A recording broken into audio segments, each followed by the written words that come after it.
Hola a todos, hoy os voy a mostrar cómo preparar unos crackers de semillas ricos, riquísimos, crujientes, tostaditos, absolutamente irresistibles. Y no solo eso, realmente sanos y realmente cargados de nutrientes, ya que estos crackers se preparan con semillas y harina de garbanzo. Es decir, no solo están riquísimos, sino que además te puedes comer 5 de una sentada sin remordimientos. La idea se me ocurrió después de preparar mi pan de semillas, riquísimo también y muy saciante. Os dejo la receta aquí arriba, ya que la mejor manera de disfrutar de ese pan es tostarlo un poquito antes de comerlo. Y ciertamente mi intuición no me falló, porque estos crackers saben incluso mejor. El único problema que tienen es que son adictivos.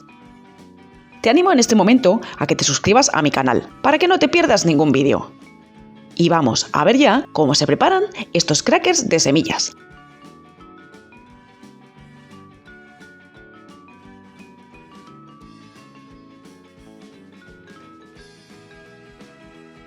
Comenzamos tostando las semillas de calabaza, girasol y sésamo, ya que las semillas crudas resultan indigestas. Puedes hacerlo con anterioridad, cuando enciendas el horno para otra cosa. En mi receta de pan de semillas me preguntabais si sería posible remojarlas en lugar de tostarlas, pero no es conveniente, ya que esto las hidrata, y aquí lo que interesa es quitarles humedad, para que los crackers queden crujientes.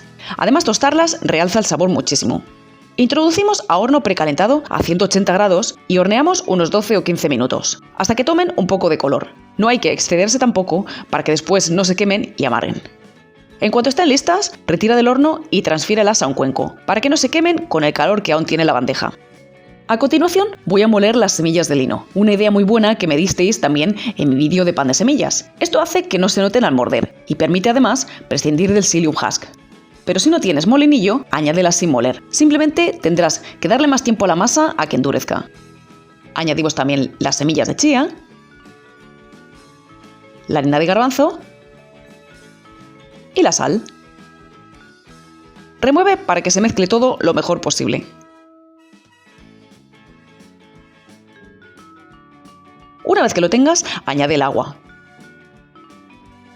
Y remueve igualmente para que la mezcla se hidrate de forma homogénea.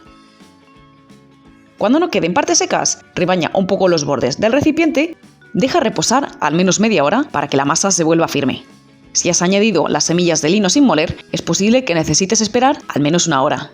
Transcurrido ese tiempo, vas a ver que la masa realmente se ha vuelto mucho más firme. Corta 2 trozos de papel de horno y engrasa el primero ligeramente. Divide la masa en 2 porciones y coloca la primera sobre el papel engrasado. Cubre con film plástico de cocina y comienza a presionar la masa. Ve formando un rectángulo con las manos.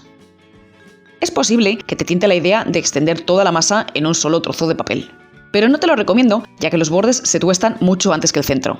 Y si la masa está demasiado extendida, los bordes se quemarán y el centro no llegará a ponerse crujiente.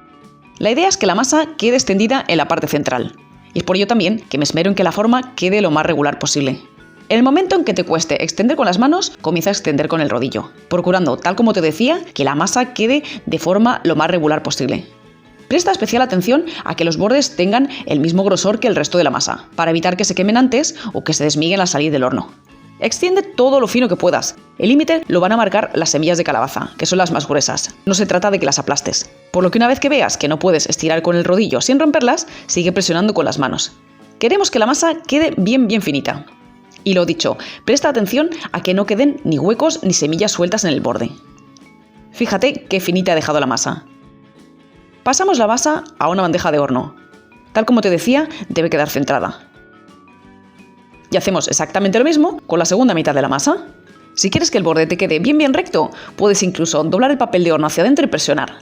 Mientras terminamos de extenderla, comenzamos a calentar el horno a 200 grados.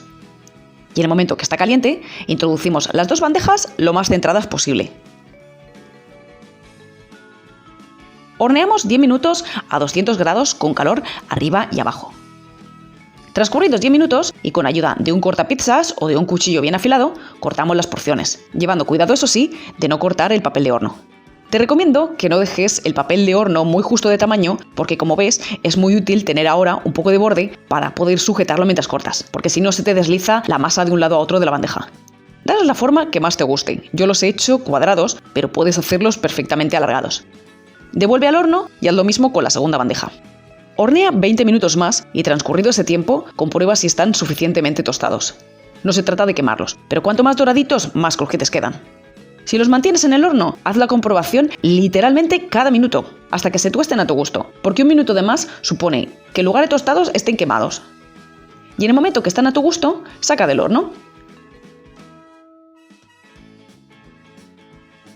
Yo los golpeo un poquito, como ves, para asegurarme que el centro no está blando. Si están listos, apaga el horno y transfiere los crackers a una rejilla. Así no se condensará por abajo la poca humedad que les quede por perder. Y ya están listos. Fíjate qué doraditos y qué crujientes que quedan. Están buenísimos. Doy fe que son adictivos, tanto el sabor como la consistencia. De hecho, el vídeo que estáis viendo lo grabé hace un mes, aunque lo estoy editando ahora. Y estoy de verdad sufriendo horrores por no poderme comer unos crackers ahora. Lo mejor que tienen estos crackers es además que los puedes consumir solos o emplear como base para canapés. Yo he descubierto además hace poco que la combinación con mi crema de pimientos es increíble, tanto en sabor como en textura. Te dejo la receta aquí arriba. La mejor forma de conservarlos es en una caja o tupper cerrados. Y si los has tostado suficientemente, vas a ver que no se ablanden ni un poquito con el paso de los días. Aunque también te digo ya que no les vas a dar tiempo que se ablanden. Bueno, pues yo me voy a preparar 2 bandejas más y espero que os animéis también vosotros a prepararlos en casa. Un saludo a todos.